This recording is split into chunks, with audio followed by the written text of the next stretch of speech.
I believe a leader is a catalyst. So I don't necessarily know that a leader is the person in the front or the back of the room. I don't know that they're the loudest or the quietest. But I think a leader is somebody who implements change. My name is Jess Schoenholtz. I am the head of membership at Soho House Austin. I originally grew up in New Jersey, and then I spent about 8 years doing large-scale events in New York and then Philadelphia.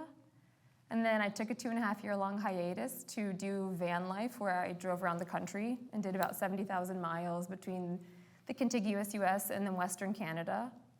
And then I drove through Austin 4 or 5 times, and I just really liked the vibe here. And so I moved here in January of 2023 and started working as the head of membership at Soho in February of 2023, and been here ever since. That's a journey for sure. Were you familiar with Soho House prior to, and you knew that that was a company you'd be interested in, or like how'd you even select them? How did that match? Yeah, so my dream job is to be in a position where I am being friends with people that I aspire to be friends with. I love the notion of community building, and I knew I wanted to be in a place where I could combine those two ideas. And so that, combined with the fact that I'm very familiar with the Soho House brand, but growing up in New Jersey, it was a very big deal in New York. And then, of course, big fan of Sex and the City, so that helped. And so, yeah, I feel like I kind of hoodwinked the universe into giving me this perfect little life. Okay, well, Soho is a global brand, but Austin, most would say, is a unique market in itself. How do you tap into that energy when it comes to localizing experiences and keeping the Austin house unique in its own way? One of the most magical parts of being at Soho House Austin is that you get to live in the middle of the Venn diagram that is the Soho brand and the Austin sphere. So Soho, it's a British company. It's known for elevated experiences. It's known for being a place for creatives to come together and do business and become friends with each other and network and grow and be inspired. Separately, Austin is this weird and wonderful place that has artists and creatives and entrepreneurs, and I feel like everybody here is a multi-hyphenate, and that's kind of cool. So you're like, I'm a DJ / interior designer / fitness instructor with an influencer on a Thursday kind of vibe. Everybody here has infinite interests. And so figuring out how those two fit together in a way where you can bring this global brand to Austin and give out Austin access to things that it might not otherwise in certain instances. And then on the flip side, bring Austin to this global scale, and in some instances highlight local photographers or bring fitness instructors and blow them up, or getting to highlight local chefs has been a big one for us recently. So it's been interesting because you have to find the good on both sides while navigating the authenticity of both. It's not easy, but I would say it's the thing that takes our time, our team's energy and attention, and that's why there's so many of us that are so focused on membership and events and curating the experience at the house. I can say from my perspective, knowing you for a little bit now and seeing you in the role that you've been in as a pure, obvious leader at Soho, it seems that you've essentially been running your own business under the Soho House umbrella. How do you approach leading membership and communications at the Austin location, and has that changed as the company has grown? Similar to how Austin is growing and changing and evolving, so is the house. What's been important is that as the house grows and changes and evolves, is that we maintain the essence of Soho House. So ensuring that we are still a place for creatives and ensuring that the language we use aligns with the rest of the Soho houses globally. But within that, making sure that we have local flair or expertise on what's happening locally, or that the events that we're bringing in, make sure that we're aligned with what's happening in the city. So, for example, we would never want to highlight something that combats what's happening locally. What we'd want to do is we'd want to highlight something that elevates what's happening locally or aligns to. So for example, for ACL, which is one of the biggest music festivals that takes place here in Austin, We work with C3 and we work with different organizations locally to make sure that who's ever on the stage, perhaps they have an after party at the house. Last year we were lucky enough to have, I think 3 or 4 really large scale after parties from people who had just performed on the stage that day. So it was amazing. It was aligned to what we were doing in the city, but also gave our members this intimate after party experience that was at the house and kind of this curated moment. I love that because I think you guys, when you think about Austin, right, you think about like this synergistic place that these creatives slash business people slash what entrepreneur, they all come to, and they find a way to kind of build together. When a lot of people think about entrepreneurship overall, I think that they think it only happens when you build your own company, but you've proven that that's clearly not true. So like, can you expand a little bit on what it's like to lead a major operation for a proven brand? I think you're overestimating me. No. I think that entrepreneurship to a lot of people means owning their own business. I think that it can also be interpreted as approaching business creatively and sort of thinking outside of the box. So for us, understanding that we have to work within the realms that we exist in, we have to work within the systems we're given, the space that we have, the community that exists here in Austin. How can we take these bones and build this community, this body that makes sense? Hopefully we make this community this community that is sustainable and happy and ever growing. But I think the entrepreneurial part is figuring that out and figuring out how to creatively take all of the challenges you have and all the goals you have and come up with creative solutions or come up with alternative ideas. One of the benefits that we have at Soho House is that we do have this strong global brand, and so we are able to pull in opportunities and talent and organizations that we might not otherwise without the strength of the brand. But I think matching that with a localized interest, so whether it's myself or the other people on the membership team or other staff members, having our local expertise and our passion for celebrating what's here in Austin, combining those two is where the magic happens, because you'll be able to bring a global sponsor or a global liquor brand and you bring it to the house and you match that with an up-and-coming talent who's based here in Austin, and then all of a sudden you have this show that would have never otherwise happened. Our member events manager, Cameron, he recently hosted a chili cook-off, which is very near and dear to Austin. But he added the twist of having the band Midland host the chili cook-off. So we had 3 local chefs. The 3 local chefs were highlighted and celebrated. It was really fun for our members to come and interact with everybody.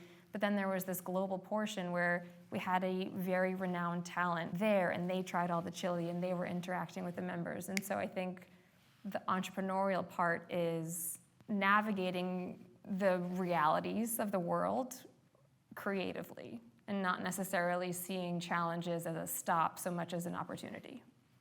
As I hear that, I keep thinking like, man, that's such a unique kind of situation, because you are boots on the ground as far as being here in Austin, but essentially you kind of have this bank of a brand, this bank of revenue, resources, network, et cetera, to kind of push whatever I'd imagine you seeing being the most impactful agenda at the time. So like, that's such a powerful seat. How do you manage when to, quote, put somebody on as far as something local, versus when to go big as far as like a name brand, artist, brand, et cetera, partnership, whatever? How do you know when to push, pull, and plug and play? I'm really lucky that I get to work with a team of people.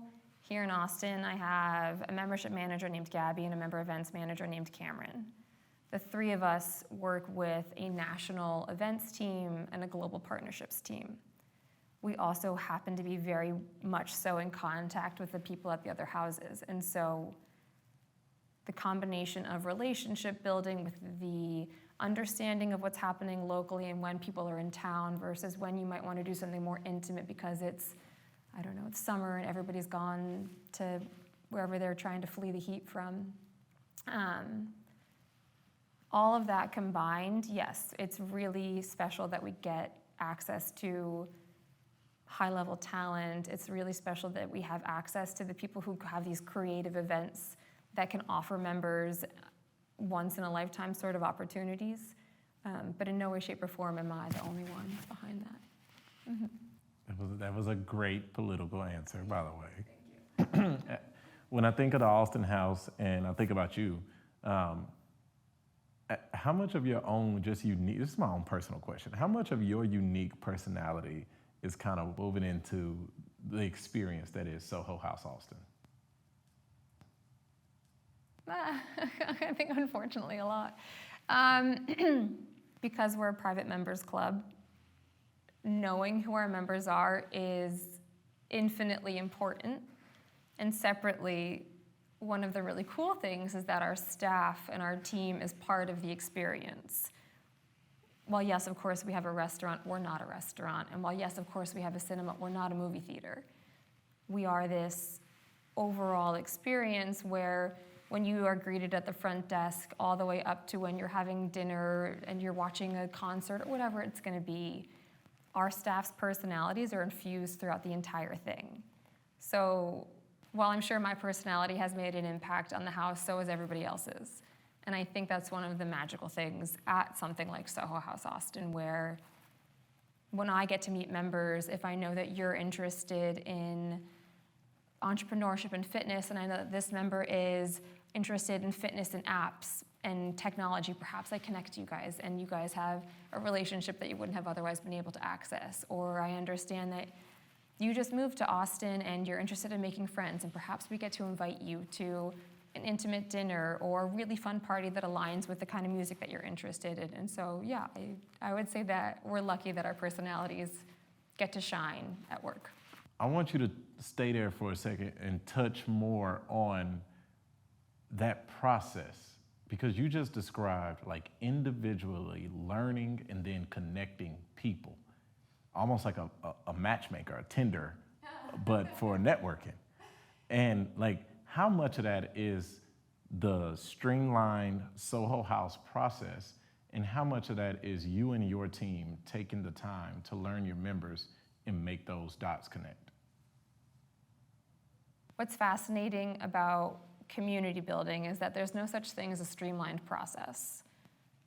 A community, it's a group of individuals with something in common and a space to meet, probably, right? So perhaps it's a group of people at a church or lots of people on an internet chat or something like that, whether it's digital or physical, it doesn't really matter. But that's kind of the basis of what brings people together, right?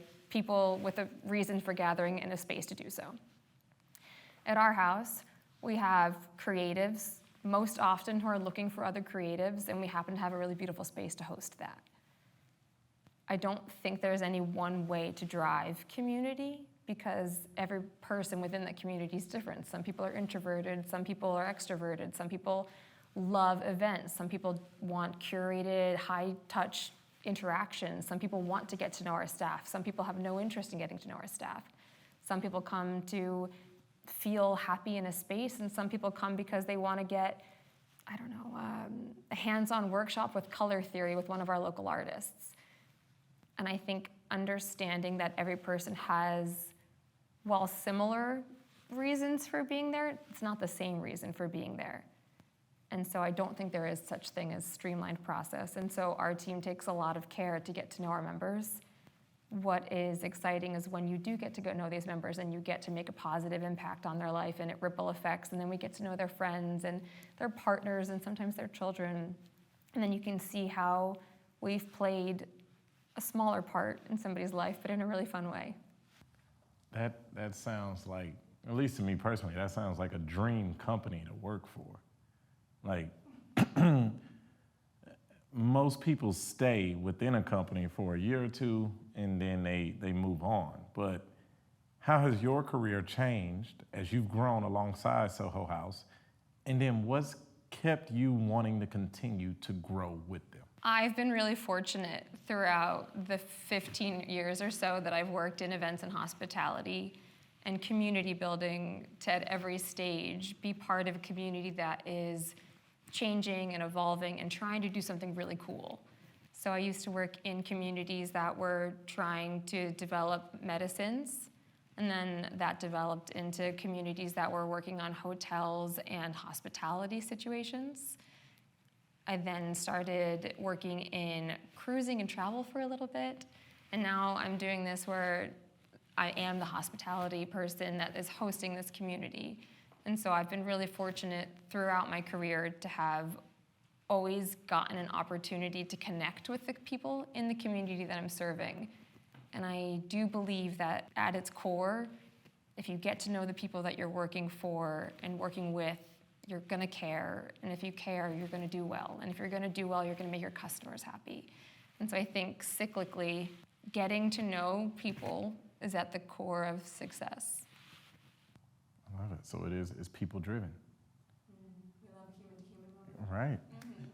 So then think back to 15 years in hospitality, like you said, even including Soho, prior to Soho, what is the personal mission that drives you in your leadership? So I took a leadership course in college, right? And one time we had a question and it asked you to define what a leader was. And I wrote that I believe a leader is a catalyst. So I don't necessarily know that a leader is the person in the front or the back of the room. I don't know that they're the loudest or the quietest. But I think a leader is somebody who implements change. Perhaps not by themselves. Most likely they are delegating it or working with a larger group of people to initiate that.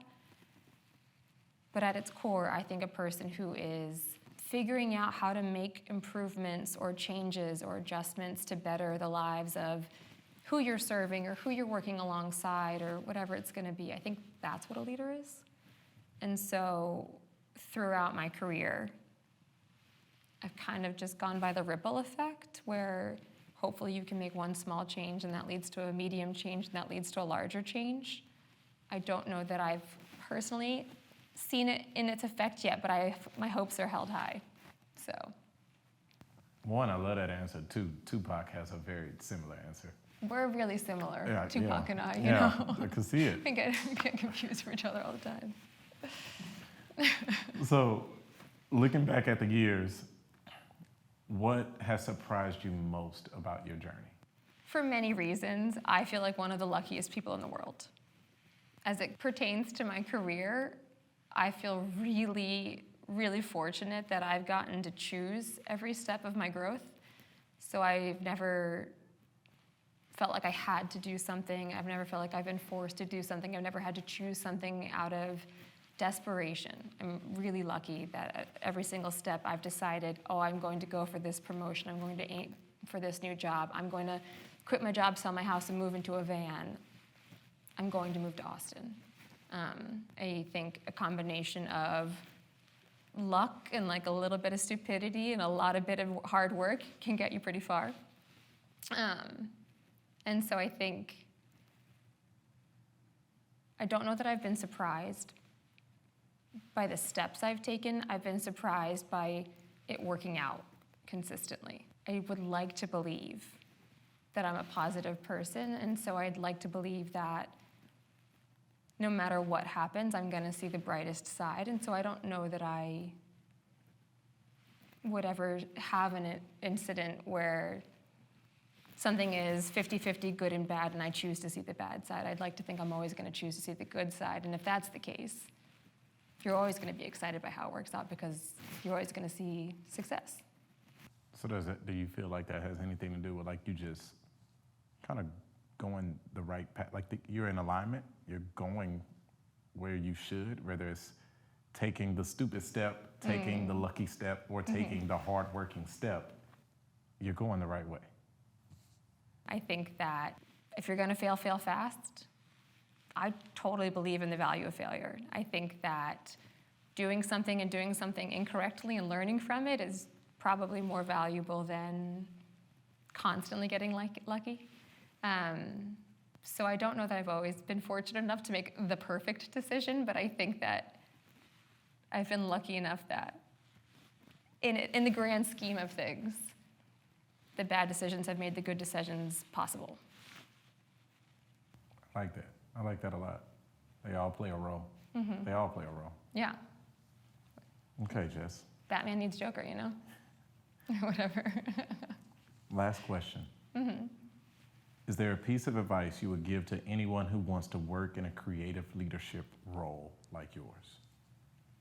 I think at its core, relationship building is pivotal for being successful, in particular in industries that aren't black or white. In industries and in jobs where there's no predetermined growth pattern or series of promotions, building relationships with the people that you aspire to be like, and building relationships with the people in decision-making positions would be my biggest piece of advice for somebody who's interested in establishing themselves in creative industries or jobs, for sure. I like it. So, establish relationships, value people, and realize it's all a part of the journey. Yeah, sounds like a great life mission. Yeah. This is what you've given us today. Jess, thank you for your time. Thank you for having me.